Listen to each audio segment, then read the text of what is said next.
పెద్దలు వేదికపైన ఆసీనులైన గౌరవ మాజీ మంత్రివర్యులు అట్లాగే వేదిక ముందు అక్కడ అందరి మధ్యన పిల్లల మధ్యన నించున్న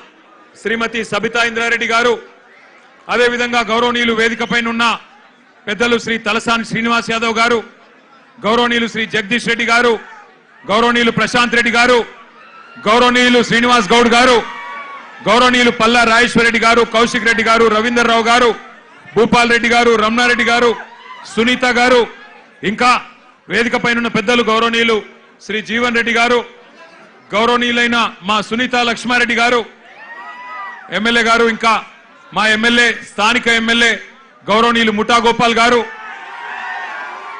భూపాల్ రెడ్డి గారు ఆర్ఎస్ ప్రవీణ్ గారు ఎక్కడ ఆర్ఎస్ ప్రవీణ్ को आगे आने दो ना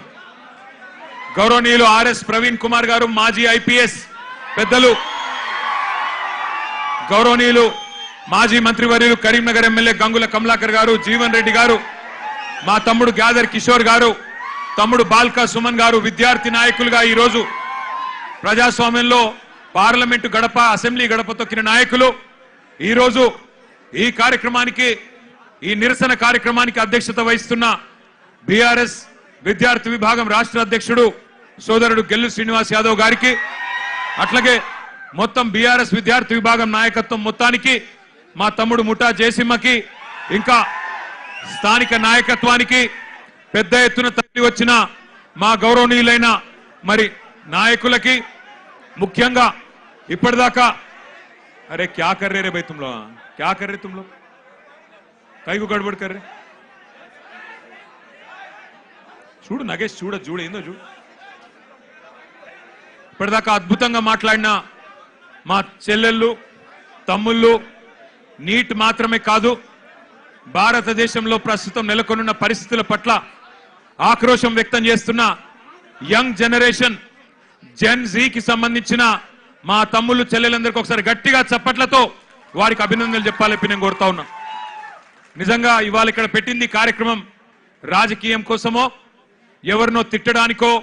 లేదా ఎవరినో విమర్శించడానికో కాదు గత 25 రోజులుగా ఢిల్లీలో జరుగుతున్న పరిణామాలు ఏ నాయకుడు లేడు ఏ పార్టీ లేదు ఏ జెండా లేదు ఏ పెద్ద నాయకుడు అక్కడ లేడు కానీ ఇవాళ పిల్లలు భారతదేశ వ్యాప్తంగా కదం దొక్కుతా ఉన్నారు ఎక్కడి వారక్కడ రైళ్లలో బయలుదేరి బస్సులలో బయలుదేరి వాళ్ళ తల్లిదండ్రికి కొంతమంది చెప్పకుండానే ఢిల్లీకి చేరుకొని జంతర్ మంతర్లో ఈ రోజు తమ గలం విప్పుతున్నారు అద్భుతమైన పోరాట పటిమ ప్రదర్శిస్తున్నారు అవన్నీ చూసిన తర్వాత ఒక ఇద్దరు టీనేజ్ పిల్లల తండ్రిగా ఒక తండ్రిగా ఇద్దరు పిల్లల తండ్రిగా అట్లాగే ఈ భారతదేశ పౌరుడిగా వారి మీద జరుగుతున్న దాడులు వారి మీద ప్రభుత్వం వ్యవహరిస్తున్న తీరు చూసిన తర్వాత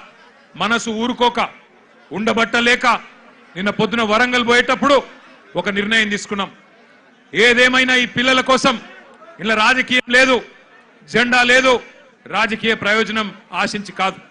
పిల్లల కోసం మనం కూడా మాట్లాడకపోతే మనం ఇంత స్థాయిలో ఉండి ప్రజాప్రతినిధులుగా ఉండి మనము దండుగా అన్న ఉద్దేశంతో ఇలా పిల్లలతో మాట్లాడాలి వాళ్ళతోనే మాట్లాడియాలి వాళ్ళ ఆక్రోశం వాళ్ళ ఆవేశం మరి మనందరం కూడా వారి న్యాయం కోసం చేస్తున్న పోరాటానికి అండగా నిలబడాలన్న ఉద్దేశంతోని ఈ రోజు నిరసన కార్యక్రమం పెట్టుకున్నాం మరి ముఖ్యంగా బీఆర్ఎస్ అనే పార్టీ ఆనాడు టీఆర్ఎస్ గా ఉద్భవించినాడు ఉద్యమంలోంచి ప్రజా ఉద్యమంలోంచి పుట్టుకొచ్చిన పార్టీ ప్రజలను తెలంగాణ వ్యాప్తంగా డాక్టర్ బాబాసాహెబ్ అంబేద్కర్ గారు చెప్పినట్టుగా బోధించు సమీకరించు పోరాడు అనే అంబేద్కర్ తత్వాన్ని జీర్ణించుకొని లక్షల సంఖ్యలో ప్రజల్ని సమీకరిస్తూ తెలంగాణ ఎందుకు కావాలో వారికి బోధిస్తూ అట్లాగే ఎక్కడ అన్యాయం జరిగినా పోరాటం చేసిన పార్టీ పెద్దలు కేసీఆర్ గారి నాయకత్వంలో అల్టిమేట్ గా ఢిల్లీ మెడలు వంచి తెలంగాణ సాధించిన పార్టీ బీఆర్ఎస్ పార్టీ అందుకే ఉద్యమ పార్టీగా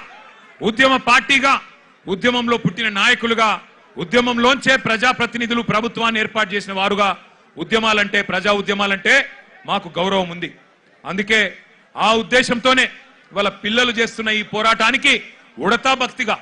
కేవలం వాళ్ళకు వెన్నుదన్నుగా మనం నిలబడాలి ఇలా మన జెండాలతోని వాళ్ళ పోరాటాన్ని మలినం చేయొద్దు మన జెండాలతోని మన రాజకీయ ఎజెండాలతోని వాళ్ళ పోరాటాన్ని మలినం చేయాల్సిన అవసరం లేదు. కానీ వారికి అండగా నిలబడి ధైర్యం చెప్పి మీ ఎంబడ మేము కూడా ఉన్నాం, మీరొక్కరు మాత్రమే కాదు అని చెప్పవలసిన బాధ్యత మన మీద ఉన్నది. నిజంగా నాకు నిన్న మొన్న ఢిల్లీలో జరిగిన సంఘటనలు చూస్తుంటే కళ్ళల్లో నీళ్లు తిరిగినాయి. మనిషి అనేవాడికి ఎవరికైనా సరే మనసంటూ ఉంటే ఢిల్లీలో జరిగిన సంఘటనలు చూసిన తర్వాత మనసు చలించక మానదు. పిల్లల్ని కుల్లబొడుస్తున్నారు. ఏం అడిగినారు పిల్లలు? ఏం కోరుకున్నారు వాళ్ళు? మోడీ గారు కూర్చున్న కుర్చీ అడిగినరా? లేకపోతే అమిత్ షా గారు కూర్చున్న కుర్చీ అడిగినరా? లేదా ధర్మేంద్ర ప్రధాన్ గారు కుర్చీ మాకు ఇవ్వమని అడిగినరా?